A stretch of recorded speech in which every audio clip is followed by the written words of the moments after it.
Waktu dan tempatnya dipersilahkan, Mas. Terima kasih teman-teman. Nah, jadi sebelumnya sebenarnya hari ini pengen share ke teman-teman tentang coffee tracker yang aku buat gitu kan ya. Yang aku share code-code-nya bisa diakses oleh siapapun yang pengen belajar. Nah, saat-saat seperti ini kan kita kan diharapkan untuk tetap di rumah gitu kan ya. Jadi banyak hal sebenarnya yang bisa kita pelajari. Nah, salah satunya adalah kalau di sisi dunia software engineer, terutama di sisi front end itu kita bisa belajar membuat coffee tracker kita sendiri, walaupun itu simple. Nah, aku menyiapkan kode ini supaya teman-teman nanti bisa melanjutkan sendiri coffee tracker yang lanjutan. Nah, kita masuk ke materi dulu ya.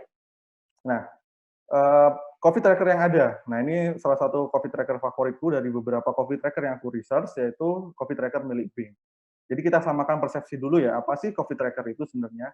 Coffee tracker itu merupakan sebuah app, entah itu bentuknya app Android, entah itu web app, entah apapun itu, di mana di sana disediakan data-data tentang update COVID yang kasus COVID yang terjadi saat ini. Nah, banyak banget ada yang global, ada yang apa namanya di Indonesia gitu kan per provinsi. Nah, tapi ini misalkan yang di Indonesia ya, yang kawal covid19.id bisa dilihat. Nah, ini juga favorit kalau yang dari Indonesia. Di sini ada informasi apa aja sih. Ada peta yang jelas, ada peta sama seperti yang tadi juga ada peta. Terus ada data-data dari masing-masing provinsi. Nah, cuman aku cek memang belum ada yang fokus untuk di Kota Malang. Nah, ketika aku melihat ini langsung aku gimana kalau misalkan aku buat sendiri tapi yang versi Kota Malang. Nah, seperti ini mungkin nanti hasilnya jadinya. Jadi bisa aku lihatkan langsung aja di app-nya.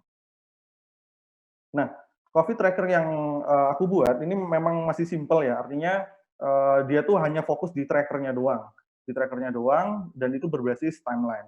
Nah, data yang aku dapat itu masih baru dari tanggal 5 April 2020 dan sampai 16 April 2020 dari Pemkot Kota Malang. Nah, untuk data-data sebelumnya ini aku nggak dapat, dan setelahnya juga hingga hari ini juga belum dapat. Nah, di di sini um, apa sih yang terjadi sebenarnya di coffee tracker yang aku buat ini? Yang pertama adalah coffee tracker ini terbagi menjadi 4 komponen atau istilahnya 4 bagian gitu ya. Ada petanya, terus ada istilahnya grafik batang, kalau nggak salah namanya, grafik batang dari data yang ingin dilihat dari masing-masing kecamatan. Jadi petanya ini per kecamatan ya. Kalau misalkan petanya agak miring, mohon maaf orang Lorok Waru, ini agak miring memang petanya. Terus yang ketiga ada timeline itu sendiri. Terus yang keempat ada Twitter card. Nah, di sini misalkan kalau kita cek dari per kecamatan, kita lihat nih, kecamatan Kedung Gandang. Di kecamatan Kedung Gandang itu apa sih yang terjadi dari 16 April ke 5 April itu bisa dilihat di sini ya. Jadi kalau 16 April ODP 134, PDP 25, positif 3. Nah, terus ini ada berita dari Pemkot Kota Malang dari Twitternya, aku ambil dari Twitter mereka sendiri, dari Twitter Pemkot Kota Malang, berdasarkan tanggal yang ada di sini, misalkan 16 April, 16 April. Atau misalkan, yang terjadi misalkan kalau aku geser ini timeline-nya, dia akan berubah sesuai dengan data yang ada pada tanggal itu. Kalau misalkan di tanggal 15 April di Kedung Gandang apa sih yang terjadi? Oh, 108, terus misalkan 134. Nah, 0 sampai 16 ini maksudnya adalah tanggalnya, sedangkan ini adalah jumlah kasus seluruhnya. Yang oranye ini adalah kasus ODP-nya, misalkan kalau mau dicek, ini ODP-nya, terus misalkan ini PDP-nya, lalu kasus positifnya. Dan bisa dibandingkan per daerah. Nah, alhamdulillah Kecamatan Sukun nggak ada kasus positif sama sekali ya, alhamdulillah. Nah, terus kita bisa cek juga dari warnanya. Di sini kan di map-nya ada warnanya. Ketika ketika semakin parah kasus itu terjadi, maka warnanya akan semakin gelap atau semakin merah. Nah, terus data ini sekali lagi data ini berdasarkan data yang ada di tanggal tersebut. Jadi intinya seperti ini ya, memang simple, tapi aku rasa sudah cukup untuk melihat perbandingan dari masing-masing daerah ini per tanggal tersebut. berdasarkan kasus yang ada, misalkan seperti ini. Nah, ya. Nah, oke. Mungkin seperti itu perkenalan dari simple COVID tracker yang aku buat. Teman-teman bisa akses ini di GitHub-ku, aku open, jadi siapapun bisa clone, terus silahkan dioprek atau di apapun terserah, atau minimal untuk dipelajari. Nah, sekarang aku ingin menunjukkan teknologi apa aja sih yang aku gunakan untuk membuat COVID tracker ini. Sebenarnya aku cek permasalahan dari pembuatan COVID tracker itu sendiri kan biasanya dari petanya gitu kan ya, harus berbayar atau seperti apa, tools-nya yang berat. Nah, ini nggak usah pakai tools yang berat, sudah cukup jadi yang seperti itu. Yang pertama ada stack front end tentunya, yaitu HTML, CSS. Nah, di sini aku pakai Bootstrap untuk membantu layouting-nya. Jadi teman-teman kalau misalkan kalau baru belajar HTML, CSS, dan Bootstrap itu bisa kok untuk lanjut ke membuat aplikasi seperti itu. Karena biasanya kan yang lagi populer nih misalkan kayak Material UI atau yang lain itu kan masih terlalu ribet ya. Jadi kalau misalkan teman-teman baru belajar HTML, CSS, dan Bootstrap, ingin buat COVID tracker sendiri itu masih bisa. Terus yang kedua ada React.js library. Nah, ini yang paling penting dan yang aku bahas sekarang. React.js library ini merupakan salah satu library framework library JS yang paling populer saat ini gitu kan ya. Termasuk di banyak perusahaan di Indonesia itu menggunakan React.js. Nah, yang beda adalah aku menggunakan Hooks Component API. Jadi overview dari apa sih Hooks Component API? Hooks Component API itu sebenarnya baru, teknologi baru, dia tuh baru diperkenalkan di bulan Oktober di tahun 2018. Jadi ya sekitar masih 1 tahunan gitu ya. Nah, yang membedakan Hook dengan bukan Hook adalah Hook itu membuat kita bisa membuat sebuah stateful komponen atau komponen atau istilahnya smart komponen itu tanpa menggunakan kelas lagi. Kayak gini. Mungkin teman-teman yang sudah tahu React mungkin sudah paham ya, tapi kalau belum, it's okay. Nanti yang penting teman-teman tahu dulu apa sih yang digunakan di app ini, nanti teman-teman bisa operate sendiri. Nah, ini perbedaan dari Hook dengan nggak Hook ya. Kalau di Hook, kalau kelas itu dia butuh kelas seperti ini untuk buat stateful komponen, sedangkan dengan menggunakan Hook tanpa harus pakai kelas. Nah, untuk tugas yang sama itu dia lebih simpel jadinya. Jadi teman-teman yang memang baru belajar React lebih baik kalau aku sih menyarankan langsung ke Hook aja gitu. Karena lebih simpel, lebih mudah dimengerti. Nah, teknologi selanjutnya adalah Next.js. Nah, Next.js ini juga lagi populer. Apa sih Next.js itu? Dia itu merupakan sebuah framework berdasarkan React tadi dan Webpack dan Babel. Nah, ini dua library yang juga cukup populer. Nah, kelebihannya dari Next.js adalah yang pertama dia SSL secara default. Artinya apa? Artinya permasalahan dari SEO yang ada di React biasanya yang terjadi karena misalkan initial page load-nya tuh jelek gitu kan kalau dari menggunakan CSR. Atau yang kedua, dia itu karena kalau CSR itu kan dibundle menjadi satu halaman gitu kan ya, sehingga robotnya crawler itu bingung untuk nge-crawl dari web kita gitu, sehingga SEO-nya jelek. Terus performanya juga biasanya perlu dioptimasi untuk mendapatkan yang bagus. Sedangkan kalau di Next, dari awal dia memang sudah oke. Dan yang keempat adalah page based routing system. Artinya apa? Secara otomatis kita kalau membuat routing itu cuma hanya tinggal membuat halamannya saja. Yang kelima, automatic code splitting. Nah, ini membantu sekali untuk loading, ada hubungannya dengan initial page load juga. Yang kelima, automatic page optimization, yaitu dia langsung secara otomatis mengenali dari kode kita ini ketika di-render, ketika di-build menjadi production itu harus diapakan sih supaya optimal. Yang terakhir adalah dynamic import. Nah, nanti akan aku tunjukkan dari code-nya. Nah, hasilnya adalah ini dengan tanpa optimasi adalah COVID tracker yang aku buat ini performanya sudah cukup baik ya 90, walaupun memang ada idealnya inginnya 100 gitu ya. Tapi karena belum dioptimasi ya segini lah 90. Dan cukup oke.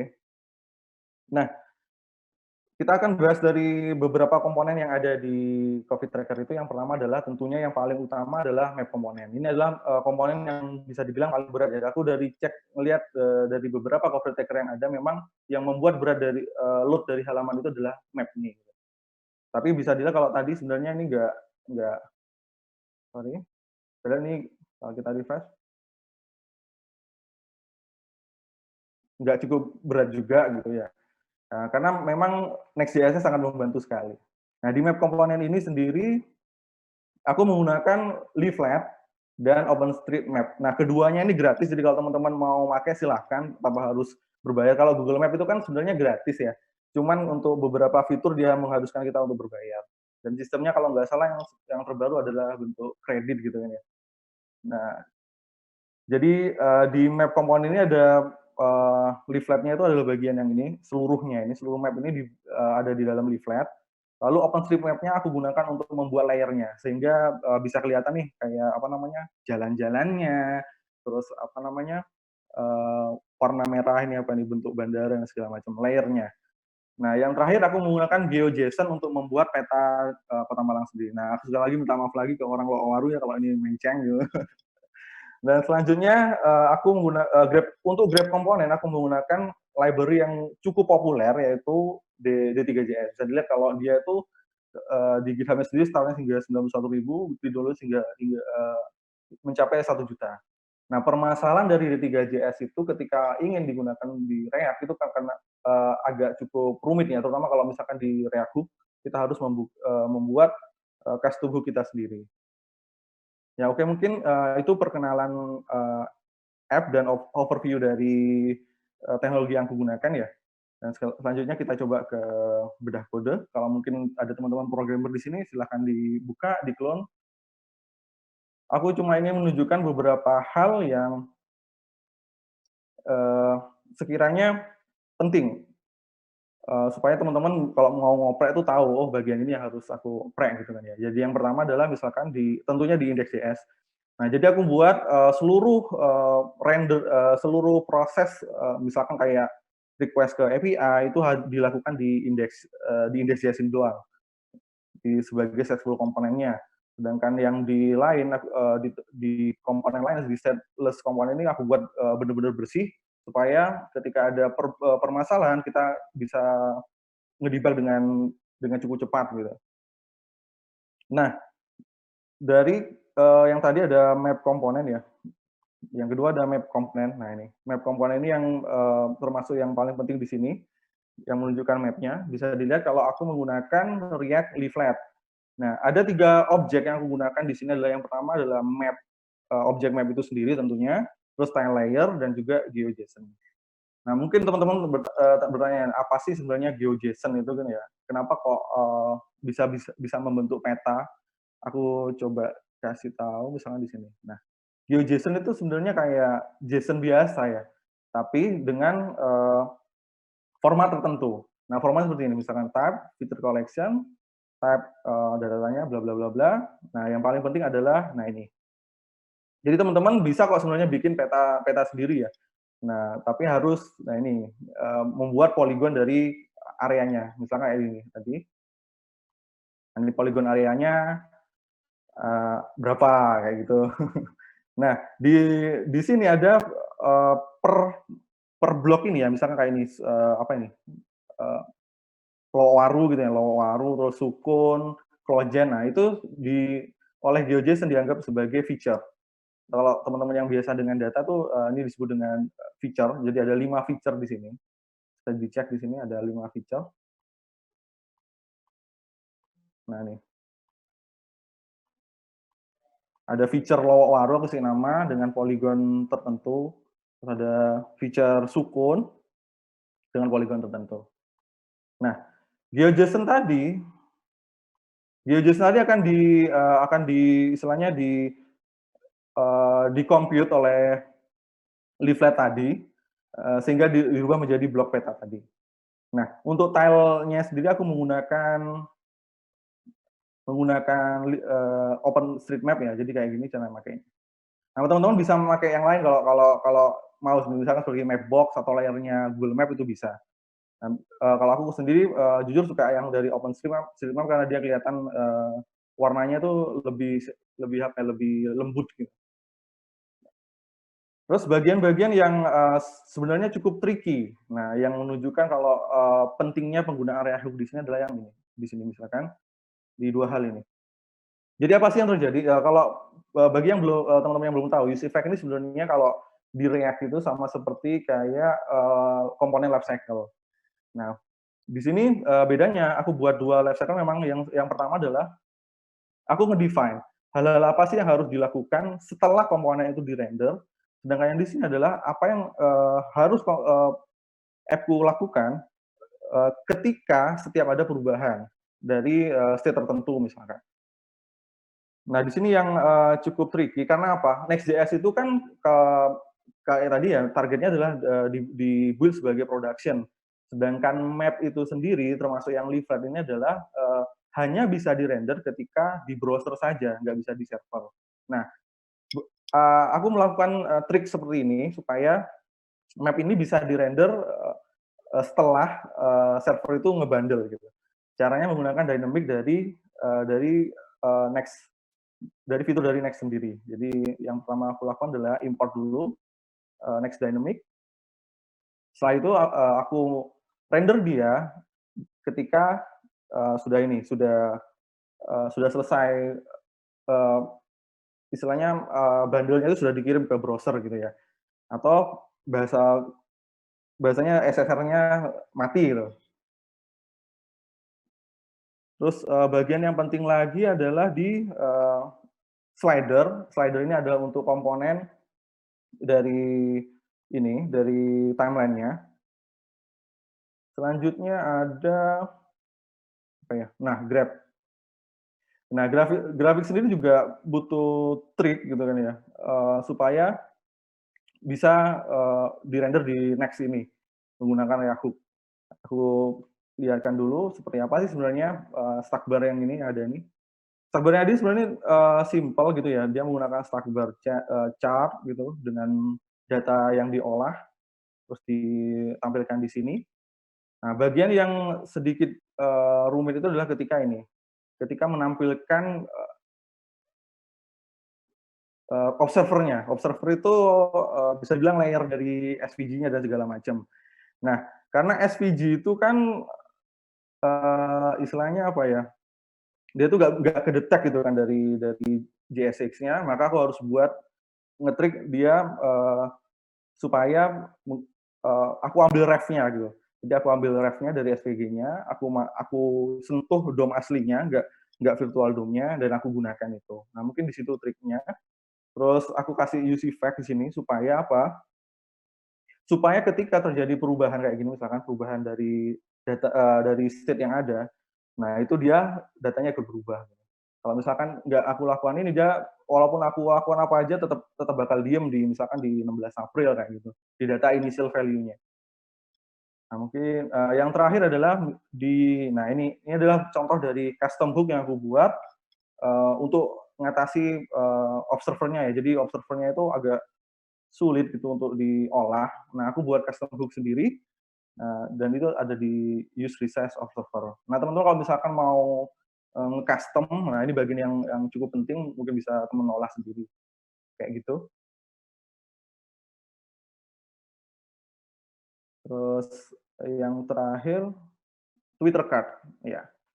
Yang terakhir adalah komponen Twitter card. Twitter card sendiri sebenarnya cuma simple, dia tuh cuma cuman layout dari Bootstrap sendiri, tapi datanya aku ambil dari API yang berbeda dari data map.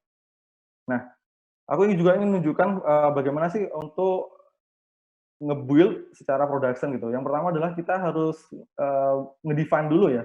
Kalau misalkan di Next itu ada yang namanya get client, misalkan get client side props gini, get client side props. Nah, itu ketika digunakan, function-functionnya akan dijalankan ketika dia secara CSR, maksudnya secara istilahnya ketika di browser. Dan ketika get server side props ini dilakukan ketika di server. Nah, Jadi seluruh datanya memang diolah di server, hanya map-nya saja yang diolah di browser. Seperti itu. Terus bagian lain, aku lupa. Wah, yang terakhir dynamic import. Sekalian aku tunjukkan perbedaannya. Dynamic import tuh kayak gimana sih? Nah, jadi di sini bisa teman-teman lihat, dynamic import tuh sebenarnya adalah cara untuk mengimport komponen secara dinamis. Intinya seperti itu kan ya.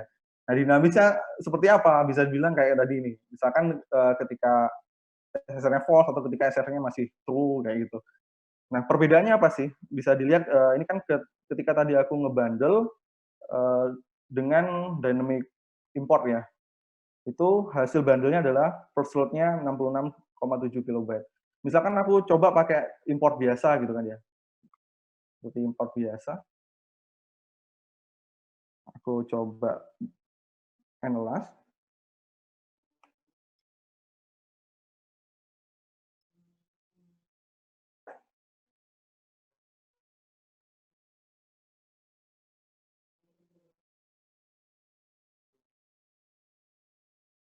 Oke, bisa dicek di sini.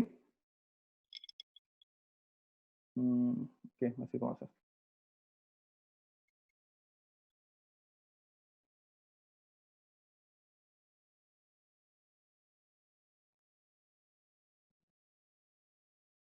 Oke, bisa dilihat kalau misalkan kita import biasa tanpa dynamic itu first load-nya akan semakin berat gitu kan ya, seperti biasanya. Nah, dynamic import ini benar-benar berguna ketika kita memang apa namanya mentargetkan bahwa aplikasi ini harus first page load-nya itu harus bagus. Artinya bundle size-nya harus kecil ketika first load itu terjadi. Bisa dicek juga di sini misalkan. Nah, perbedaannya tadi kayak gini. Apa sih yang sekiranya paling bertanggung jawab atas beratnya web itu, misalkan kalau berat ya, bisa dilihat di sini ada. Nah, ini sudah aku sediakan, jadi teman-teman kalau memang mau istilahnya kalau pengen ngejar, oh app yang copy tracker yang aku buat harus cepet nih, harus istilahnya harus lightweight gitu ya, harus ringan ketika digunakan, ya udah bisa di-analyze di situ. Sehingga bisa tahu bagian komponen mana yang bertanggung jawab atas misalnya kalau terjadi berat load dari app tersebut. Kayak gitu. Mungkin teman-teman yang belum pernah nyentuh React agak membosankan ya, sorry. Gak apa-apa. Teman-teman bisa nyoba clone sendiri. Mungkin bisa dicoba sendiri. Apa sih yang terjadi sembari belajar React kayak gitu. Jadi nggak perlu khawatir misalnya, oh aku belum belajar React kok mau belajar Next dulu, itu nggak masalah. Jadi sembari jalan kayak gitu. Sebenarnya nggak terlalu jauh beda sih, malah kita diuntungkan. Nah kalau misalkan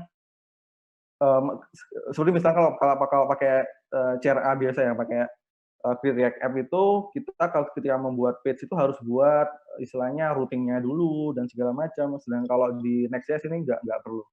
Coba aku contohkan.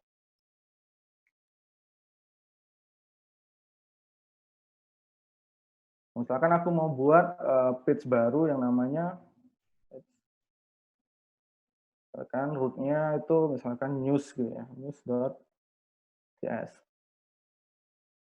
Oke.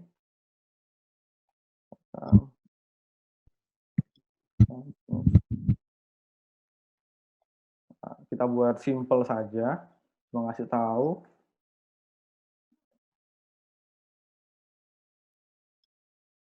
Akan ini.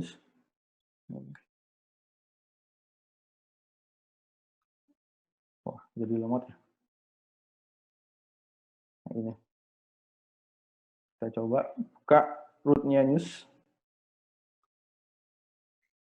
Nah, kayak gitu. Sesimpel itu. Kalau misalnya kalau teman-teman yang sudah belajar React itu kan ketika kita mau nyoba bikin root baru berdasarkan page tertentu itu kan harus di-define dulu. Oh, page ini maunya ngambil komponen apa dan routingnya kemana kayak gitu. Dan ini dengan menggunakan Next.js hal seperti itu sudah nggak perlu kita lakukan. Oke, aku rasa sekian dari aku yang mungkin Untuk yang nanti mau nanya, bisa dicatat dulu pertanyaan.